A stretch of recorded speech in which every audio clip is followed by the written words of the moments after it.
Biz ayni daqiqalarda O'zbekiston Respublikasi Prezidentining Ko'ksaroy qarorgohidamiz. Ushbu manzil oliy martabali mehmonlar, xorijiy davlatlar rahbarlari tantanali kutib olinadigan va ular bilan muzokaralar o'tkaziladigan joy hisoblanadi. Manzilda faxriy qorovulning yigitlar va qizlardan iborat bo'lgan askarlari saf tortgan.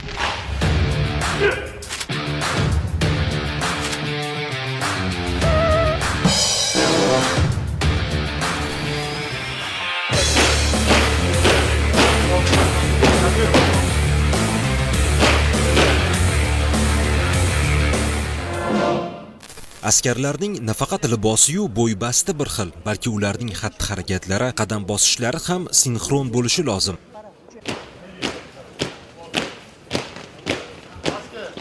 Bu esa tantanali marsh vaqtida qurolni qanday tutish kerakligi bo'yicha faxriy qorovul rahbaridan master-klass.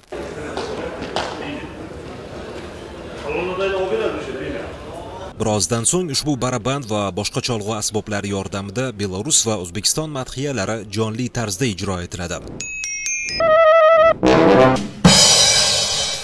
Ramil Asfandiyorov Milliy gvardiya orkestri boshlig'i. Marosimni boshlab beruvchi tantanavor kuy aynan uning ishorasidan so'ng jarang sochishni boshlaydi. Fanfara.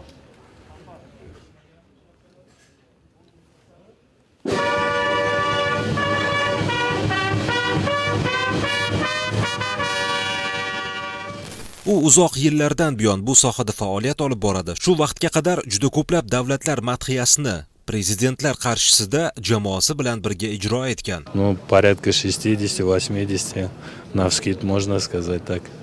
Но, думаю, достаточно много. Но у нас есть опыт работы в этом направлении, и оркестр всегда готов. Ramil Asfandiyorov aytganidek, Оркестр от души сыграет гимн Беларуси. orkestr bugun Belarus madhiyasini ijro etadi. Buning uchun esa 10 kunlar tayyorgarlik ko'rdik.